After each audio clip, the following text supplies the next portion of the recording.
আচ্ছা, জীববিজ্ঞানের পরীক্ষায় ত্বক বা স্কিন নিয়ে প্রশ্ন এলেই কি নম্বর কমে যায়? প্রায় কিন্তু এমনটা হয়। আর এর কারণটা কি জানেন? উত্তরটা ঠিকঠাক গুছিয়ে না লেখা। তো আজকের এই আলোচনায় আমরা ঠিক এটাই শিখব, কিভাবে ত্বকের উপর যে কোনো প্রশ্নের একেবারে নিখুঁত উত্তর দিয়ে পুরো নম্বরটা পকেটে নিয়ে আসা যায়। চলুন তাহলে শুরু করা যাক। আসলে আমরা তো বইয়ের পড়া সবাই কমবেশি মুখস্থ করি, তাই না? কিন্তু আসল চ্যালেঞ্জটা হলো পরীক্ষার হলে বসে সেই জানা জিনিসটাকে একটা পারফেক্ট উত্তরে বদলে ফেলা। তো আজ আমরা ঠিক এই কাজটাই করব। আর আমাদের কেস স্টাডি হবে মানব ত্বক। সেরা উত্তর লেখার জন্য আমরা কয়েকটা ধাপে এগোব। প্রথমে ত্বকের মূল ব্যাপারটা বুঝব, মানে বডিজ আর্মার বলতে কি বোঝায়। এরপর কিছু জরুরি টার্মস বা শব্দ দেখে নেব যা পরীক্ষায় লিখতেই হবে। তারপর শিখব কিভাবে বর্ণনা আর তুলনা করতে হয়, কোন ভুলগুলো এড়িয়ে চলতে হবে, আর সবশেষে পরীক্ষার মতো কিছু প্রশ্ন আর তার মডেল উত্তর দেখে আমরা একদম তৈরি হয়ে যাব। তো আমাদের প্রথম পর্ব, ত্বক, আমাদের শরীরের বর্ম। চলুন দেখি আমাদের শরীরের এই সবচাইতে বড় অঙ্গটা কিভাবে একটা সুরক্ষার বর্ম হিসাবে কাজ করে। আচ্ছা, ত্বককে বর্ম বা আর্মর বলা হয় কেন? ভেবে দেখুন তো। কারণ এটা আমাদের ভেতরের সবকিছু, মানে মাংস, পেশি, শিরা, ধমনী সব কিছুকে ঢেকে রাখছে। শুধু তাই না, এটা আমাদের বাইরের আঘাত থেকে বাঁচাচ্ছে, সূর্যের ক্ষতিকর আল্ট্রাভায়োলেট রশ্মি থেকে রক্ষা করছে, আর ছোটখাটো আঘাতে যাতে বেশি রক্তপাত না হয় সেটাও দেখছে। এই সবগুলো কাজ মিলিয়েই তো ত্বক হয়ে উঠেছে আমাদের শরীরের প্রাকৃতিক বর্ম। আর পরীক্ষার খাতায় এই আর্মর শব্দটা ব্যবহার করতে পারলে কিন্তু দারুণ ইমপ্রেশন তৈরি হয়। চলুন এবার পরীক্ষার জন্য কিছু জরুরি শব্দ বা কি টার্মস দেখে নিই। সঠিক শব্দ ব্যবহার করলে কিন্তু উত্তরে অনেক ধার আসে আর নম্বরও বাড়ে। প্রথমেই আসছে আর্মার বা বর্ম। জীববিজ্ঞানের ভাষায় এর সংজ্ঞাটা কি হবে?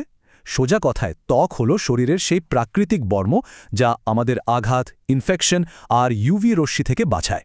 পরীক্ষার খাতায় লেখার জন্য এটা একটা পারফেক্ট সংজ্ঞা। এরপর আসছে লেদার বা চামড়া। এটা আসলে কি? এটা হলো প্রক্রিয়াজাত করা পশুর ত্বক। মানে একসময় এটাও কিন্তু আমাদের ত্বকের মতোই একটা সুরক্ষার আবরণ ছিল। এর পরিবেশগত দিকটা না হয় অন্য আলোচনা, কিন্তু বায়োলজির দিক থেকে মূল ব্যাপারটা হলো এর উৎসও কিন্তু ত্বক। এবার আসি ভেইনস বা শিরার কথায়। এগুলো কি? এগুলো হলো পাইপের মতো রক্তনালী। আর এদের সবচেয়ে বড় পরিচয় কি? এগুলো ত্বকের ঠিক নিচেই থাকে আর তাই বাইরে থেকে দেখা যায়। প্রায় দেখবেন এগুলো একটু নীলচে রঙের হয়। এই যে দেখা যায়, এটাই শিরার সবচেয়ে বড় বৈশিষ্ট্য। আর আর্টারিজ বা ধমনী, ওগুলোও কিন্তু রক্তনালী, পাইপের মতোই। কিন্তু শিরার সাথে এর পার্থক্যটা আকাশ পাতাল। কোথায় সেই পার্থক্য?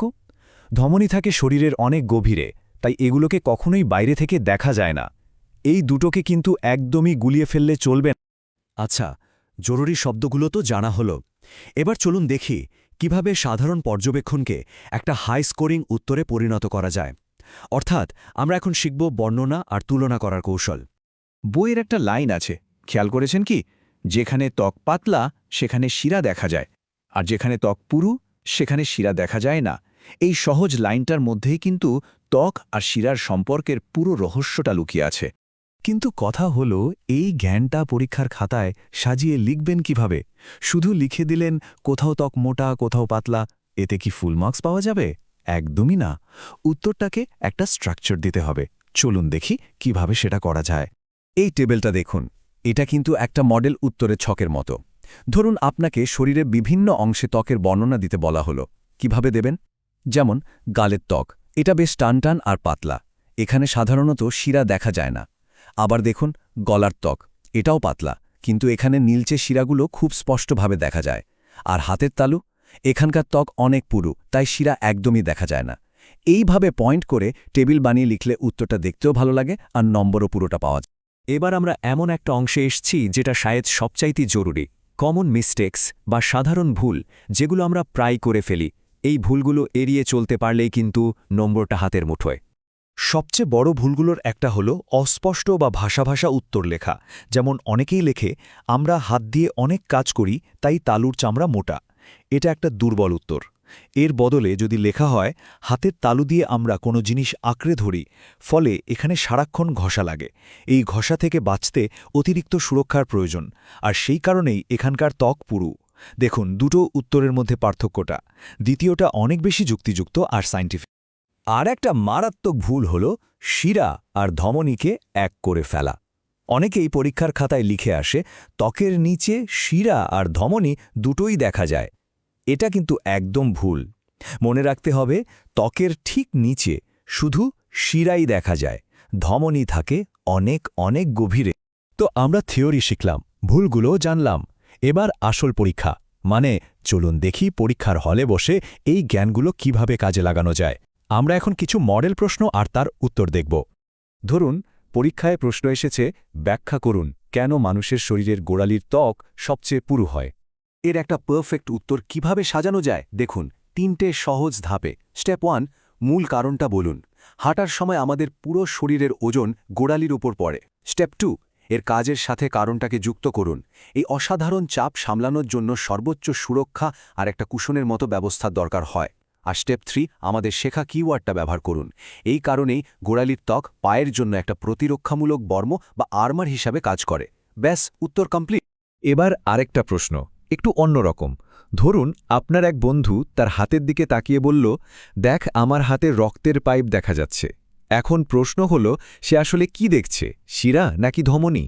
আর আপনার উত্তরের পেছনে যুক্তিটা কি? এই ধরনের প্রশ্নের উত্তরও খুব গুছিয়ে দেওয়া যায়। প্রথমে সরাসরি উত্তরটা দিন, সে শিরা দেখছে। এরপর কারণ ব্যাখ্যা করুন। কারণ শিরা ত্বকের ঠিক নিচেই থাকে, তাই বাইরে থেকে দেখা যায়। এখানেই শেষ না করে বিপরীত তথ্যটাও দিয়ে দিন। অন্যদিকে ধমনী শরীরের অনেক গভীরে থাকে, তাই তা মোটেও দৃশ্যমান নয়। আর যদি আরও ভালো নম্বর পেতে চান, একটা বোনাস পয়েন্ট যোগ করতে পারেন। শিরার মধ্যে দিয়ে যাওয়া রক্ত বাইরে থেকে দেখতে প্রায় নীলচে মনে হয়। তো আমরা প্রায় আলোচনার শেষে চলে এসেছি। এতক্ষণ ধরে যা কিছু শিখলাম, চলুন সেগুলোকে পরীক্ষার জন্য একটা ফাইনাল রিভিশন চিট শিটের মতো করে গুছিয়ে নিই। এই কয়েকটা মূল নিয়ম মনে রাখলেই হবে। এই 5টা নিয়ম একেবারে মাথায় গেঁথে নিন। রুল নাম্বার 1, ত্বক হল শরীরের বর্ম বা আর্মারে, এই শব্দটা ব্যবহার করুন। রুল নাম্বার 2, শিরা দেখা যায়, ধমনী দেখা যায় না। শিরা থাকে ওপরে, ধমনী গভীরে। রুল নাম্বার 3, ত্বকের পুরুত্ব নির্ভর করে তার কাজের উপর। যেখানে সুরক্ষা বেশি দরকার সেখানে ত্বক পুরু।